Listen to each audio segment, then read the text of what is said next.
رب کا قرب حاصل کرنے کے لیے مختلف عبادات کا حکم دیا ہے، اور ان مختلف عبادات میں سے کچھ کا تعلق بدن کے ساتھ ہے، جیسے نماز ہے جس میں بدنی قوت تو صرف ہوتی ہے لیکن مالی قوت یہاں صرف نہیں ہوتی، اور کچھ کا تعلق جسم کے ساتھ ہوتا ہے، ان میں خصوصی طور پہ جس پہلو کو ذکر کیا گیا وہ روزہ ہے،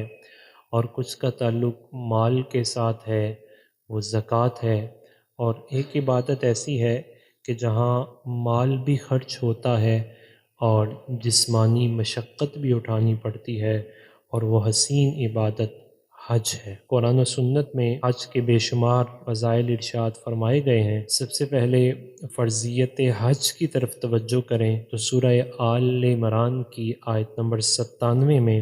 اللہ سبحانہ تعالی ارشاد فرماتا ہے ان اول بیت وضع للناس للذی ببکۃ مبارکا وہدی للعالمین، بے شک پہلا گھر جو لوگوں کے لیے بنایا گیا وہ مکہ ہے، برکت والا ہے، عالمین کے لیے ہدایت ہے، فیہ آیات بینات، اس میں روشن نشانیاں ہیں، مقام ابراہیم، مقام ابراہیم ہے، ومن دخلہ کان آمنا، جو اس میں داخل ہوا وہ امن والا ہوا،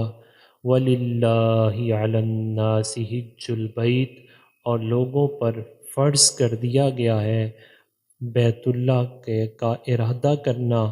اللہ کی رضا کے لیے، من استطاع الیہ سبیلا، جو اس تک پہنچنے کی استطاعت رکھتا ہو، ومن کفر، اور جو استطاعت کے باوجود بھی انکار کر دے، فإن اللہ غنی عن العالمین، تو بے شک اللہ تعالی جہان والوں سے بے پرواہ ہے۔ حج کی وجوب کی جو شرائط ہیں وہ ہے مسلمان ہونا، بالغ ہونا،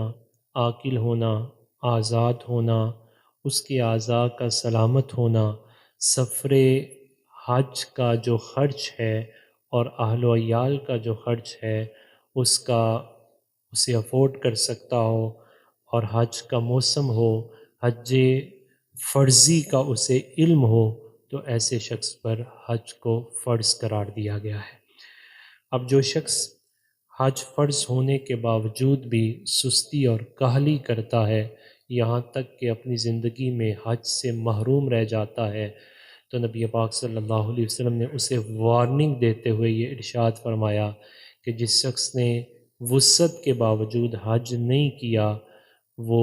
دنیا سے اس حال میں مرا کہ اسلام اس کے پاس ہے یا نہیں ہے، ہمیں اس کی کوئی پرواہ نہیں ہے، وارن کر دیا گیا۔ پھر نبی علیہ الصلوۃ والسلام نے اس پر موٹیویشن بھی دی، تحریک بھی دلائی۔ جب حج فرض ہوا 9 ہجری میں، تو صحابہ فرماتے ہیں کہ نبی پاک صلی اللہ علیہ وسلم کی خوشی دیدنی تھی۔ اس کے اسباب محدثین نے ذکر کیے، اس وجہ سے کہ نبی علیہ الصلوۃ والسلام یہ چاہتے تھے کہ اللہ تعالیٰ اپنے گھر کو پہلے سے زیادہ شرف عطا فرمائے،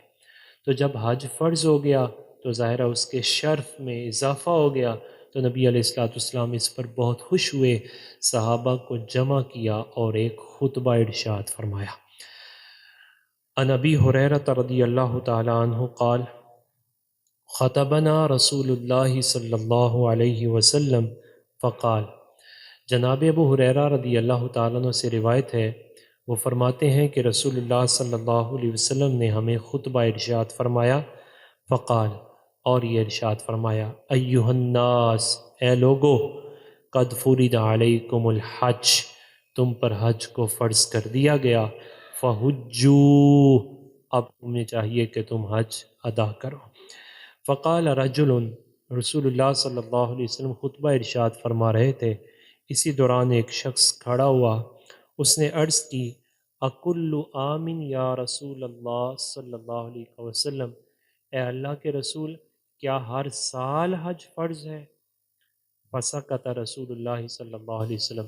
تو نبی پاک صلی اللہ علیہ وسلم نے خاموشی فرمائی، سکوت فرمایا، حتیٰ قالہا ثلاثا، یہاں تک کہ اس شخص نے یہ سوال 3 مرتبہ دہرا دیا،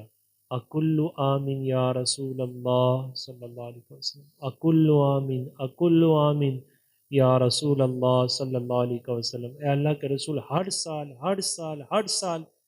اب نبی پاک صلی اللہ علیہ وسلم نے ارشاد فرمایا لو کنت نام لوجبت،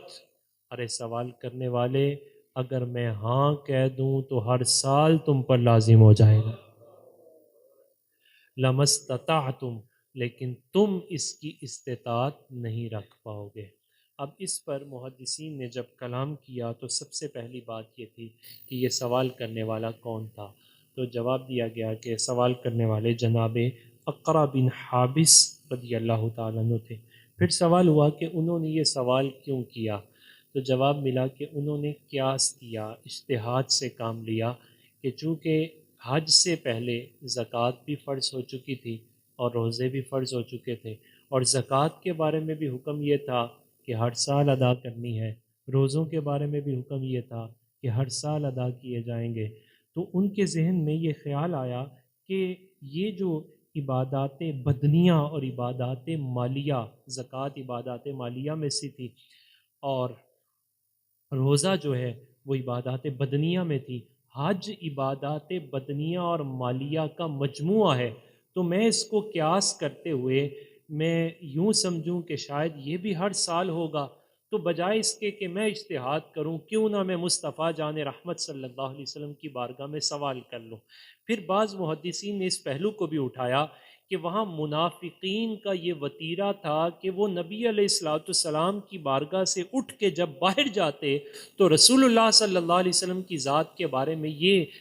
باتیں کرتے کہ معاذ اللہ، نبی علیہ الصلوۃ والسلام کے بارے میں تو ہمارے ذہن میں بڑے بڑے خیال ہیں، ہم بڑی بڑی باتیں کرتے ہیں اور ان کو تو پتہ ہی نہیں ہے، ہم تو ان کے خلاف باتیں کرتے ہیں۔ اور پھر نبی علیہ الصلوۃ والسلام کو اپنی طرح کا محض ایک بشر سمجھنا اور رسول اللہ صلی اللہ علیہ وسلم کو اللہ تعالیٰ کے عطا کردہ کمالات کا انکار کرنا، یہ ان منافقین کا وتیرہ تھا۔ جناب اقرا بن حابس کے سوال کے ضمن میں نبی پاک صلی اللہ علیہ وسلم نے وہ سارے جو باطل کے بتلان تھے ان کو بھی دور فرما دیا۔ پہلی بات تو یہ ارشاد فرمائی اے اقرا بن حابس، آپ نے جو سوال کیا ہے اگر میں نام کہہ دوں تو اللہ تعالیٰ ہر سال تم پر واجب فرما دے گا۔